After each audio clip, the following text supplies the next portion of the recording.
Scarlet and Maze. I'm Adam. I'm Zach. The most exciting, meaningful part of the weekend. Hold on, let me start over. Michigan 50, Northwestern 6. The most exciting, meaningful part of the weekend was when number one overall recruit, five-star quarterback Bryce Underwood committed to Michigan. That was a big deal. But we also finally got to see what happens with the reigning Big Ten and national champions play Northwestern. We saw how that looks. I'm genuinely curious. Like, Michigan, especially since they were they didn't need to be a second half team for the most part last year. I'm curious if Michigan scored that many points in the second half last year all year against Big Ten opponents. Like, their second half against Northwestern, as far as putting up points, was so out of the ordinary for that minute. It's a good question. Yeah. I mean, JJ was out entering the fourth quarter, like most games, 9 or 10 of the 12 regular season games. Yeah. That's why I said specific. Yeah. Well, you wouldn't even have to specify Big Ten opponents because it's more likely that they had backups in against worse teams. Except Bowling Green when JJ had like 10 picks. Dude, that was crazy. Still, like, man, Northwestern had just about half of the yardage that they were able to get against Ohio State. They didn't score as much as they did against Ohio State, and they lost by 20 more points than they did against Ohio State. Also, Bryce Underwood committed to Michigan this weekend. Yeah. Five-star quarterback, number one player overall. On top of that, Michigan playing better against Northwestern. This was a true road game, actually, at Northwestern, right? Yeah. Yeah. I assume that's the way you have it lined up there, Yeah. Seriously, though, I'd been saying that I didn't care if Michigan made a bowl game. But now that Bryce Underwood has committed to Michigan, and I'm dead serious, he's enrolling early. He'll be able to practice with the team for bowl practices. Yeah, that's a big deal. So when I was saying I don't care, I was like who? Jaden Davis, who's like scared to play or whatever, maybe. I don't know. But now, what happens with that guy now. Bryce Underwood coming early, like, I'd rather him be able to practice for next year. Because my whole thing was like, normally we could watch players who will be on the team next year, and this time it's like, who will be? So we still won't see him in the bowl game, but at least he'll get to practice. Sucks that their bowl game will probably be like December 16th. Yeah. I'll be glad because I have to go to Colorado for New Year's Eve. Oh. So if it was around then, which hasn't been in question for a long time, it would have been a little bummer. There are those random, like, weird bowl games that end up around then that you're like, why? Yeah. There's like I feel like there's one that's like January 2nd. It's like a few shit teams, and it's like, what's going on here? Yeah. Yeah, now I'm just like, I hope that Michigan does not play in the Duke's Mayo Bowl. Because if they win, I don't want to see Sherrone Moore just doused in mayonnaise. Why? It's awesome. Just the meme ability. I don't know. I guess, dude. I think that's my favorite bowl game outside of like the big ones. Like that's only because your team hasn't played in it. I think the fear of my team playing in it is like, oh no. Yeah. But it also whatever. Or the Pop-Tart Bowl. You got to eat the mascot, right? Yeah, that's fine. Yeah, that's cool. That's just eating Pop-Tarts. Yeah. Do you have anything about the Michigan game? No. Yeah. No. I will say, going back to the Bryce Underwood thing, it is super exciting going into like the timing of the commit where it's like the week before the game, and now it's the number 1 and number 2 players are both from their state respectively, like and are committed to Ohio State and Michigan the only Tavian thing St. Clair and like I've been listening and reading to a lot of Bryce Underwood stuff since he committed. He supposedly is not only on board, but in favor of Michigan pursuing a portal quarterback for at least a year, just for like, it raises the competition level. But also, if he's not the best, they should play the best person. He's still part of the team. So he's humble in that regard. However, he's going to start either the first year or the second year. Most likely. Where Tavion St. Clair, who knows? He might not play till his senior year. He might not get playing time and transfer out. Yeah, I think it would be more fun if they were both for sure going to play have him for 3 years. I think next year is most likely Sayin or Brown.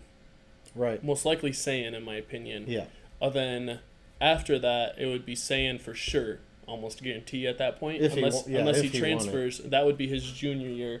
And then depending on how he plays, if he balls out and goes to the NFL, I think that would be TSC's time. If Sayin does good, but then Ryan Day says, but we're not going to just assign the job to you. You got to compete. And then he McCord's out of there.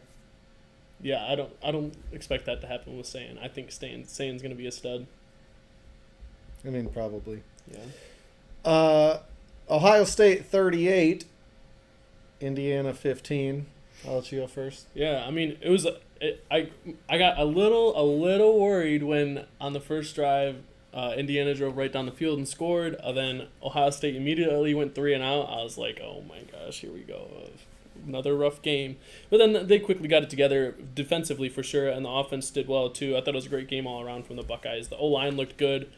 I thought it was a huge testament and just an awesome stat that the two highest graded offensive players, maybe it was just offensive linemen. No, yeah, Will Howard was the highest graded offensive player. It was the two highest graded offensive linemen were the two players that were making movements this week with McLaughlin being out.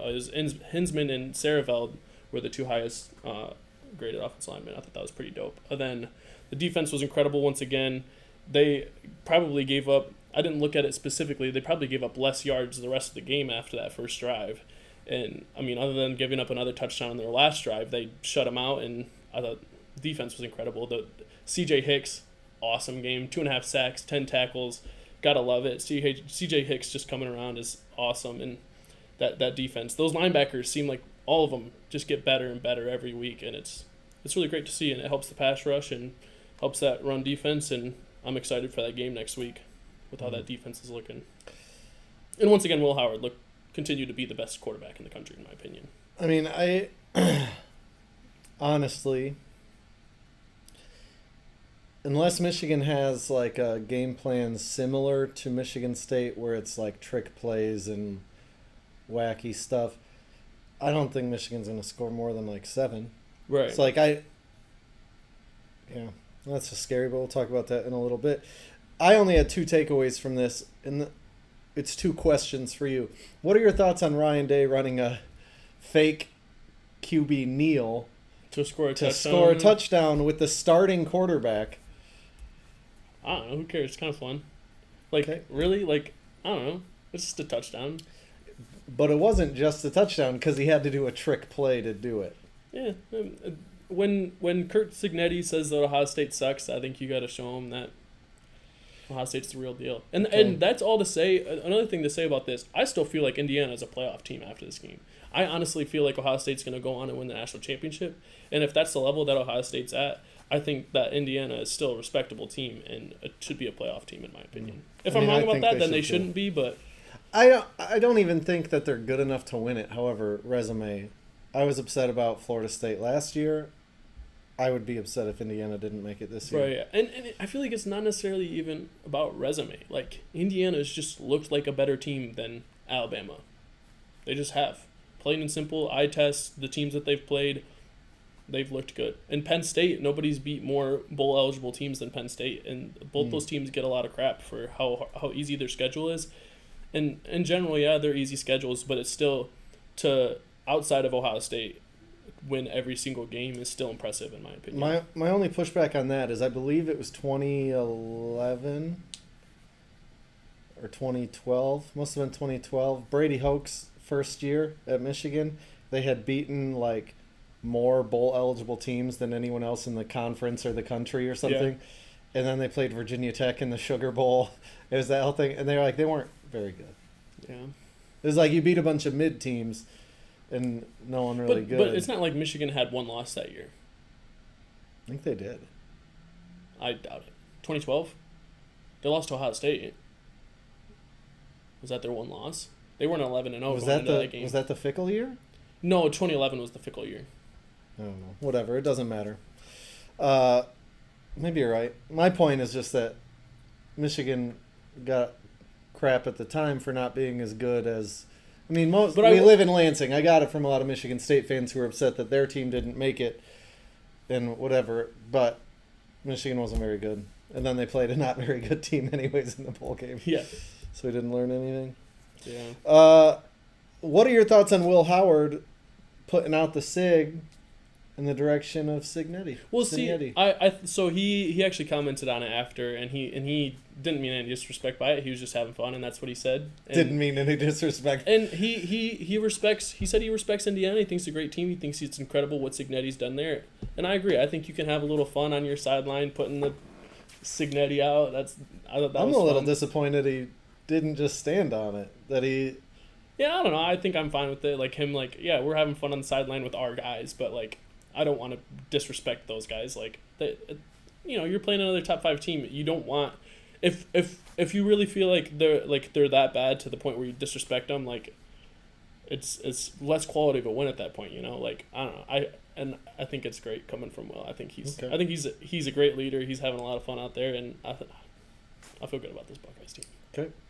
What's your one step further take? Not really a hot take, but definitely not a cold take. Speaking of Will Howard, I think if Will Howard beats Michigan and has a decent game against Michigan, and then if he balls out against Oregon, throws for like 5 touchdown passes, just has the game of his life against Oregon. They smoke Oregon. I think it should be his Heisman moment, and I think he should be the Heisman Trophy winner. What would be great about this imaginary moment is it will have happened.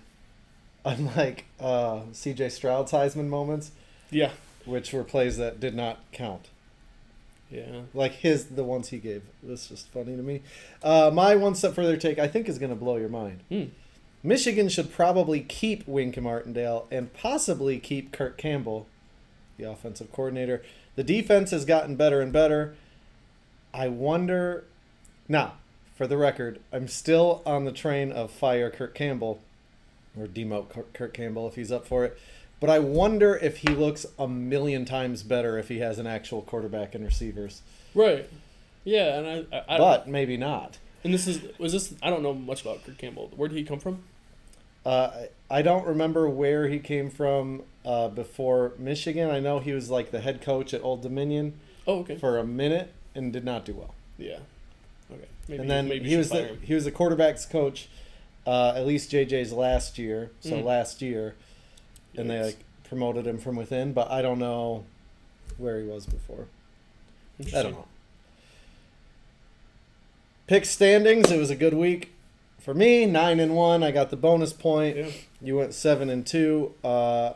I have 9 more wins, 1 fewer loss. So, depending on this, I could just have this wrapped up. I mean, I probably do, but I'm beating you by just over 2%. You're going to blow it this week. I don't think so because I've been peeking at your picks and we have mostly the same picks. All right. But I've got a couple upsets though that you don't have. Yeah. I'm not worried about it at this point.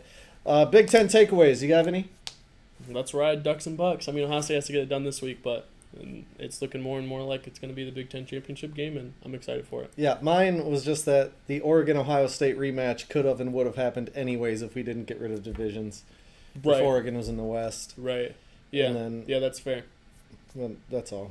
They're obviously the 2 best teams. Mm-hmm. Penn State and Indiana. I honestly feel like the way Indiana played Ohio State closer than the final score because Ryan Day had to do a trick play to run it up. Yeah. I mean, Indiana. Under a minute. The other thing to defend the whole Ryan Day thing is Indiana was down 31-15 and scored a touchdown, went for 2, and went for an onside kick. So I don't that right there. You mean 31-7? They were down 31-7. Yeah, then made it 31-15. Yeah. So that alone right there is like, yeah, score. I don't care. Do your thing. I mean, Indiana's trying to come back, and Ohio State could have run out the clock. Like, game over.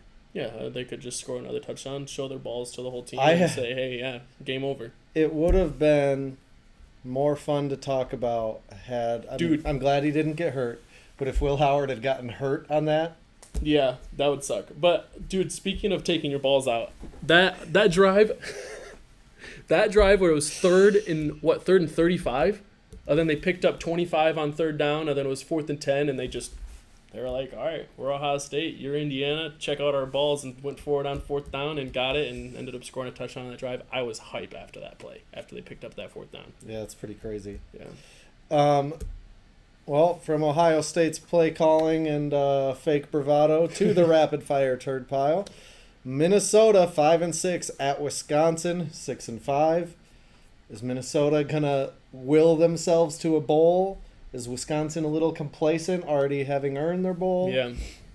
I got Wisconsin. This was a tough pick for me. I feel like I have more respect for what PJ's done at Minnesota than most people, but I don't think definitely more than me. Yeah, I don't think they get it done here.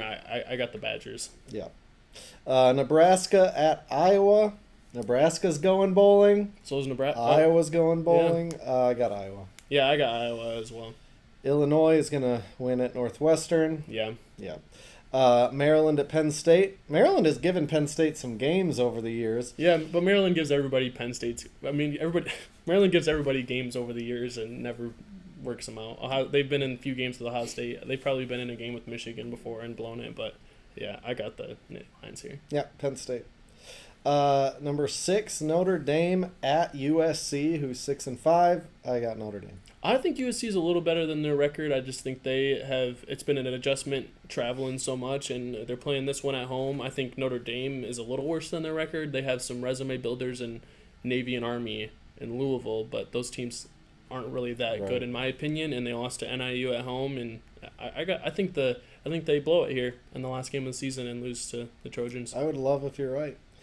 Rutgers 6-5. Are they complacent going into East Lansing, where they're just dying for a bowl game after a long few years?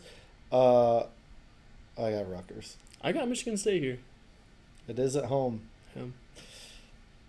Couple of garbage teams there. Fresno State at UCLA. I got UCLA. Yeah, this one I was a little hesitant on just because Fresno State is super good. Well, yeah, I mean Fresno State's got some decent wins for the Mountain West, but like that's just for the Mountain West. I just meant because they played Michigan pretty close. It was 30-10. I know, but Michigan got crap after it. I got UCLA. I was just joking around. Yeah, UCLA.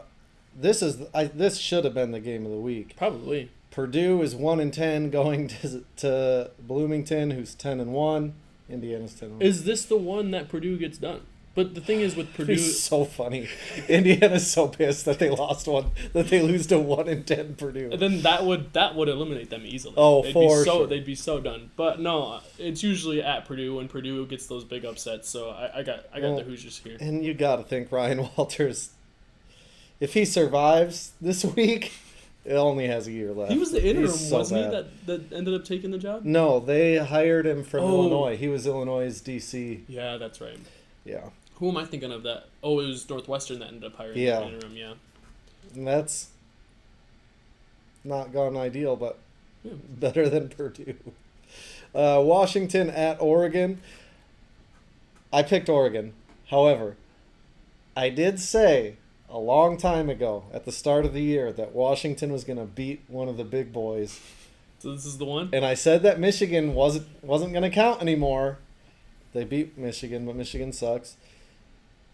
No, I mean, I got Oregon, but my own words are making me nervous here. If Oregon loses to Washington, then loses to Ohio State, are they in the playoffs still?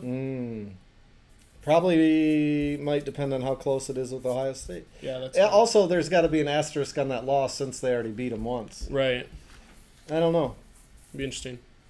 It would probably depend on how other things played out too. That could be, but now I'm reading more and more like 3-loss SEC team, blah blah blah blah. Like so many teams lost that it's kind of opened the door for a 3-loss team to get in. And well, I think it's almost. I mean, unless Georgia, I guess it'll probably be. I don't know the tiebreakers and stuff. I'm curious who's playing in that conference championship game. I don't think Georgia's clinched it yet. They don't even have a game this week, a conference game this week. They play Georgia Tech, but that's one that I'm going to call on the show right now. I think Georgia Tech's going to upset Georgia. That'd be sweet. But that won't matter for the SEC championship game. But yeah, it'll be interesting because it'll be Texas and whoever, I assume, but we'll see. Texas still has to play at Texas A&M too. So you have Oregon? Oh yeah, sorry. I got Oregon. Yeah. You may have said it. I just circle back. Yeah. On to the game of the week. Why we do this show? I'm more excited. Like, I wish that I could be more excited about next year's quarterback situation, but like I said, Tavion St. Clair probably won't play next year. So that's what I want to be excited about and talk about and whatever. I don't want to talk about this game. Right.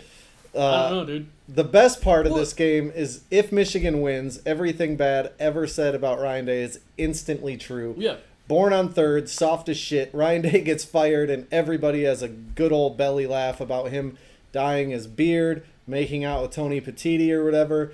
If Ohio State wins, it's obviously just a long play to get Ohio State to give Ryan Day, then finally with his first win over Sharon Moore, an extension that locks him up for Underwood to tear him down for the next 3 years.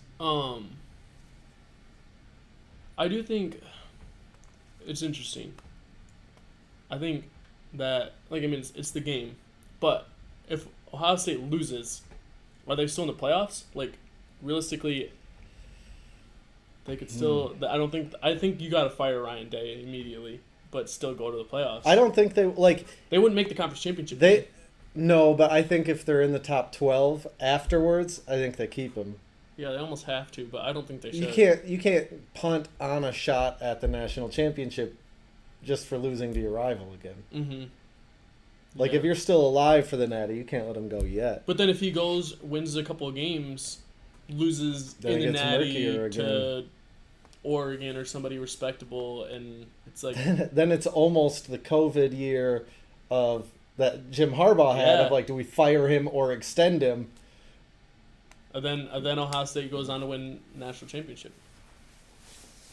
Next year? They're not getting past Bryce Underwood next year. Dude, Miller Moss, I should say. Honestly, the future is looking brighter and brighter for Ohio State, and it's coming at a good timing. I don't know what the heck's going on with Georgia and Kirby Smart. Those two losses that they had this year were bad, and obviously Alabama's not the dynasty they were under Saban, and I think Michigan obviously isn't that team to take over that dynasty with how they played this year coming off a Natty, and I think the door's open for Ohio State to be that new powerhouse, be that number one team. And I'm not saying that Michigan will be that dynasty. I do think it's noteworthy that Sherrone Moore now is recruiting better than Jim Harbaugh did. Yeah. And that they stepped up their NIL game. I think it's more likely that they're able to not hope for a good year every few years, but to be good every year.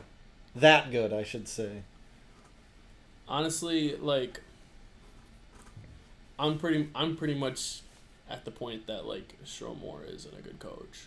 No matter what you took over and all that, and I get they lost a lot of moving pieces and stuff, but to go 7-5 or 6-6 coming off a Natty. Yeah, I mean, the QB room he inherited and everything else, the timing of Harbaugh leaving, I think, is part of it too. They couldn't really go after anyone in the portal. I obviously hope Sherrone Moore ends up good. I'm not sold on him right now. I'm just saying, if you take, for argument's sake, we'll meet in the middle, call him mid. If you take a mid coach and you give him better players, we'll do better. Well, that's the thing, though, is Ryan Day, at worst, is really mid. It takes he's lost to Michigan a few times. He's lost to Georgia. He's lost to Bama. He's lost to Oregon a couple times. Outside of that, those are all top 15 programs perennially in general. Outside of that, he hasn't lost to bad teams. He hasn't lost to mid teams. What elite teams has he beaten? Elite teams? He's beaten Penn State, who neither of us ever buy in on. He beat the one I could name, and I think might be the only one, is beating Clemson in the playoffs in 2020 when they still had Trevor Lawrence. Mm-hmm. And they really dominated that game. And they really should have beat Clemson the first time that he was coaching against Clemson. They got screwed in that game, and I think that they always talking about the refs, man. Yeah, I think they genuinely had a better shot to beating LSU in 2019 than people think. That was a generational defense with Okudah and Chase Young and the rest of those guys on that team, I don't know. I feel like Ryan Day's caught a bad break on a few games that would have been elite wins, like Georgia, like that first time against Clemson.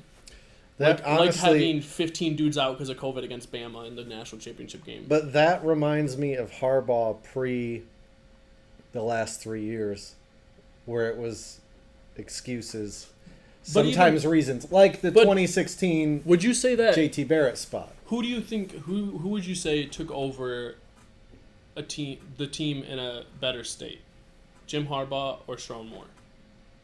Probably Sherrone Moore, even with how much they lost last year, right? For sure. And Jim Harbaugh, did he ever have a season like this where they? Here's the difference, though, is Jim Harbaugh came in and was able to recruit. There wasn't a portal yet, but he got Jake Rudock from Iowa. Where when Sherrone Moore took over, The portal was closed. But is Jake Rudock any better than either of these guys? He played a few years in the NFL. He was like almost Wilton Spate-esque of like game manager type. He could throw some deep balls. He was better than what Sharon Moore walked into this year. Yeah, if Michigan could have Jake Rudock this year, I would take it easily. Right. It's kind of like he was kind of like if Davis Warren was better. I guess. Yeah, I don't know. Yeah. I want to believe that Michigan can somehow pull this out. I just can't squint hard enough to see it. Like, I could see the defense slowing them down. But I also, like, I don't see, I said this earlier, I don't see how Michigan is going to score. And I also think Ryan Day is going to try his absolute hardest to run up the score. Like, I don't think he'll have to, I don't know if he'll have to do a trick play to gain 1 yard late in the game against Michigan. I also think he's going to have his foot more obviously on the gas than he did at the end of this game. Yeah.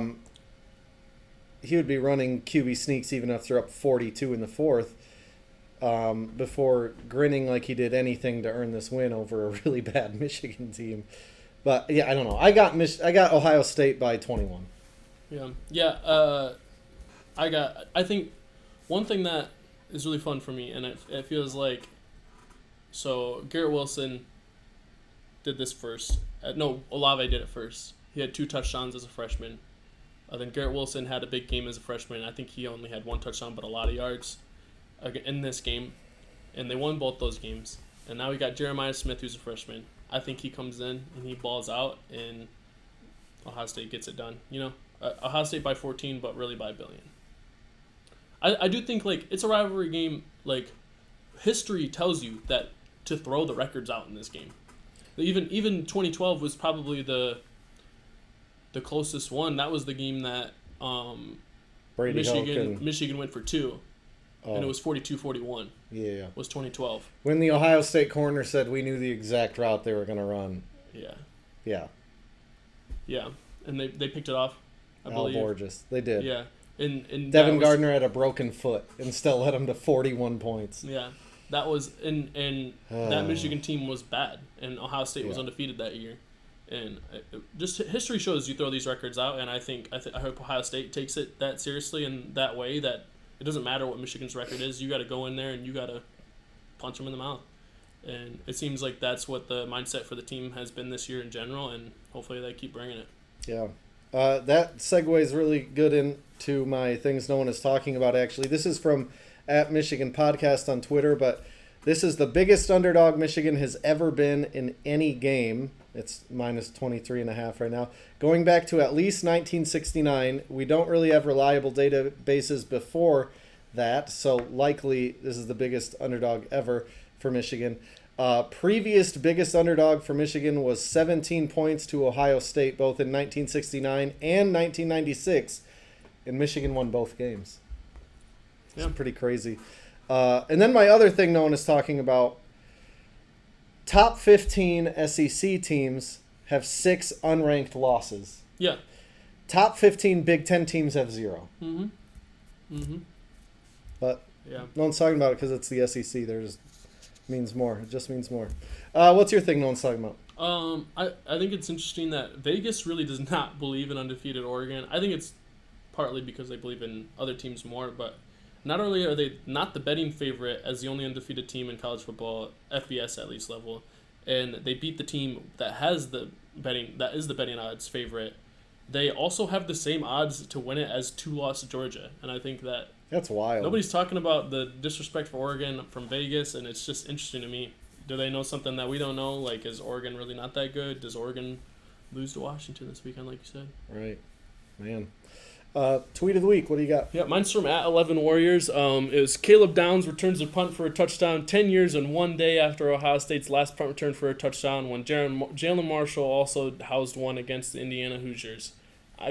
They also left off the fact from this tweet, which is my favorite part about all this, is it was 10 years ago when Ohio State last won their national championship. Yeah, And that's a long time ago. they say history repeats themselves, so I think it's a good sign that. Also, it's just really fun watching Caleb Downs get an awesome play like that. And, It was a really good return. and like genuinely, that might be like if I could have one play happen for me in the horseshoe, like taking a top 5 matchup, taking the punt return back for a touchdown, hearing that crowd when you're like halfway down the field just erupt. Like someone said that it was the loudest they've heard that stadium, and I think that was Ryan Day. yeah, and it'd be just insane to have that feeling of just that long touchdown for that punt return. It'd be so sick, dude. Mm-hmm. Yeah. My tweet of the week is from Mark the Nomad. He said the same guys that said Michigan had 0 shot at flipping Underwood also believe the hammer is coming any day now. That's all. Yeah. With that, might see you next week. Probably not. I'm gonna call in sick. But until whatever the next time is that we talk about who Ohio State plays in the playoff. If anyone would be calling in sick next time, it would be me if Ohio State lost. Yeah, that'd be amazing. I'd drive over to your house and make you Make me what? record. Oh, But not this time. Not if Michigan loses. My door will be locked. Till then, yeah. have a good week.